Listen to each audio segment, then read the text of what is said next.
दिल्ली की राजनीति में 28 साल बाद बड़ा बदलाव देखने को मिला। भारतीय जनता पार्टी ने राजधानी में एक बार फिर सत्ता में वापसी की। रेखा गुप्ता के नेतृत्व में बीजेपी ने दिल्ली की कमान संभाली और अब उनके नेतृत्व वाली सरकार के 100 दिन पूरे हो चुके हैं। इन 100 दिनों में सरकार ने कई बड़े दावे किए, विकास के वादे किए, सुशासन की बात कही, लेकिन अब जमीन पर काम को परखा गया तो कई सवाल भी खड़े हुए। सवाल ये कि बीजेपी ने राजधानी में 100 दिन में कुछ काम किए या फिर वादों की भरमार की। सवाल यह है कि बीजेपी के शासन में दिल्ली में 100 दिन में क्या काम किए। सवाल ये भी है कि दिल्ली की मुख्यमंत्री 100 दिन में कौन कौन से काम किए। इसके अलावा विपक्ष ने क्या क्या सवाल खड़ा किया। दरअसल बीजेपी ने दिल्ली में सरकार बनने के 100 दिन पूरा होने पर जवाहरलाल नेहरू स्टेडियम में एक भव्य कार्यक्रम किया। इस कार्यक्रम में मुख्यमंत्री रेखा गुप्ता के साथ अभिनेता अनुपम खेर भी मंच पर मौजूद रहे। सरकार ने इसे सेवा के 100 दिन का नाम दिया। सीएम रेखा गुप्ता ने जनता के सामने रिपोर्ट कार्ड पेश किया। 100 दिन पूरे होने के बाद दिल्ली की मुख्यमंत्री रेखा गुप्ता ने क्या कहा, सुनिए। Why should the people of Delhi believe you?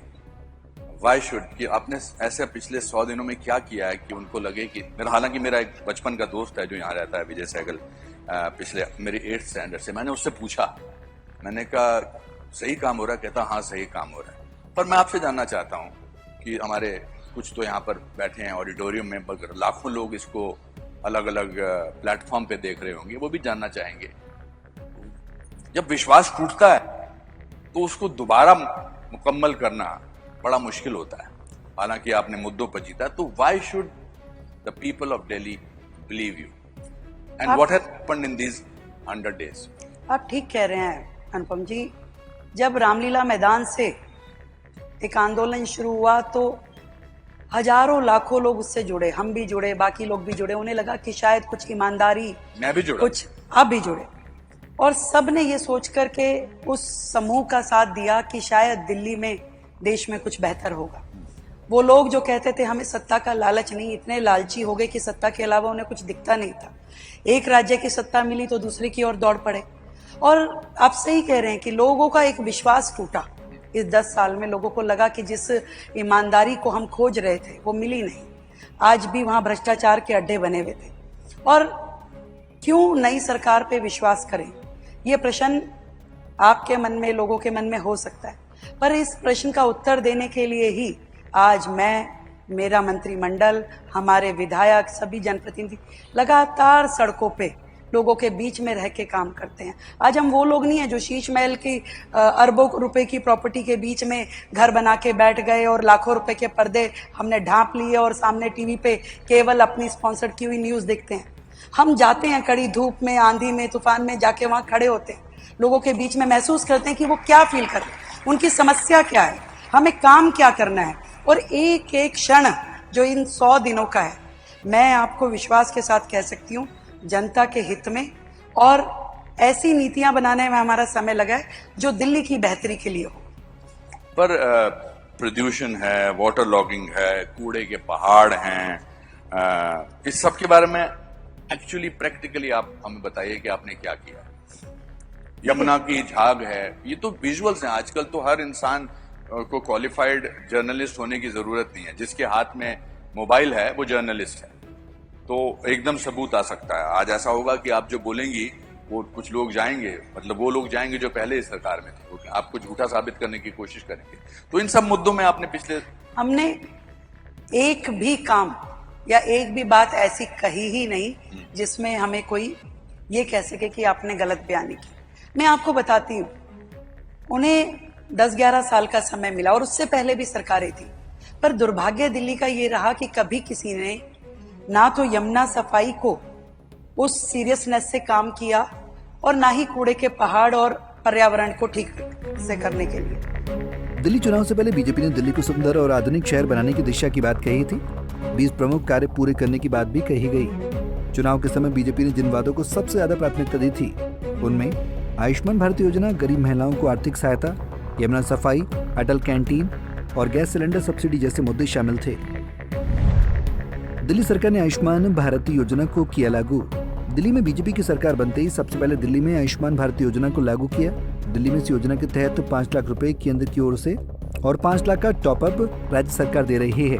70 साल से ऊपर के 6 लाख बुजुर्गों को इस योजना का लाभ मिलने जा रहा है। ये सरकार की अब तक की सबसे बड़ी उपलब्धि मानी जा रही है। लेकिन महिलाओं को 2500 रुपए देने का वादा अब तक अधूरा है। योजना को मंजूरी मिल गई है, बजट भी आवंटित हो चुका है, लेकिन न तो रजिस्ट्रेशन हुआ, न ही पहली किश्त मिली है। यमुना सफाई को लेकर 3 साल का लक्ष्य तय। साबरमती रिवर फ्रंट की तरह यमुना रिवर फ्रंट बनाने की बात कही गई है। मार्च में सरकार ने 1500 करोड़ रुपए जारी किए।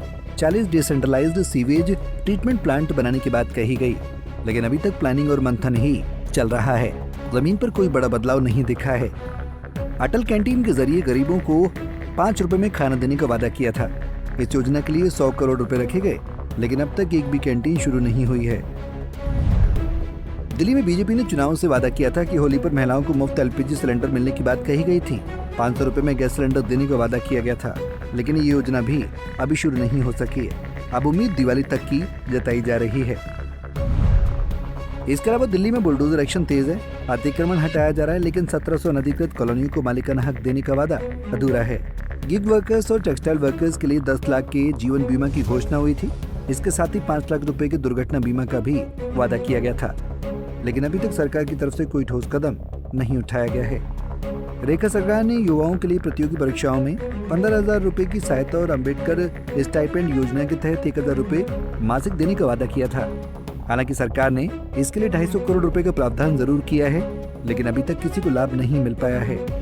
तो आम आदमी पार्टी ने भी बीजेपी के 100 दिन पूरे होने पर एक रिपोर्ट कार्ड जारी किया, जहां बीजेपी ने अपनी उपलब्धियां गिनाई, वहीं आपने सरकार को पूरी तरह विफल बताया। आम आदमी पार्टी ने बीजेपी पर क्या आरोप लगाया? कई दिनों से अखबारों में सुन रहे होंगे, अखबारों में पढ़ रहे होंगे कि 100 दिन जो है भारतीय जनता पार्टी की दिल्ली की सरकार के पूरे हुए हैं, और 100 दिनों के उपलक्ष्य में जो सबसे बड़ी उपलब्धियां बताई गई हैं, उसमें 20 बड़ी उपलब्धियों में ये उपलब्धि है कि दिल्ली में करीब 31 जगह आयुष्मान आरोग्य मंदिर बनाए गए हैं। ठीक है, तो आप देख सकते हैं कि ये उन 31 आरोग्य मंदिरों में से है जो भारतीय जनता पार्टी ने कहा है कि वो हमने इन 100 दिनों के अंदर बनाए हैं। और ये वही आयुष्मान आरोग्य मंदिर हैं जिनके विषय में कहा जाता था, बार बार भारतीय जनता पार्टी कहती थी, बार बार सब लोग नीचे कर लो ना भाई, सब लोग समझा करो, बार बार भारतीय जनता पार्टी कहती थी, बार बार एलजी कहते थे कि केंद्र सरकार की एक बहुत बड़ी स्कीम है आयुष्मान आरोग्य मंदिर, जो आम आदमी पार्टी नहीं बनने दे रही, और ये अगर आ जाएंगे तो केंद्र पता नहीं कितना पैसा दे देगा और आयुष्मान आरोग्य मंदिर बनाए जाएंगे।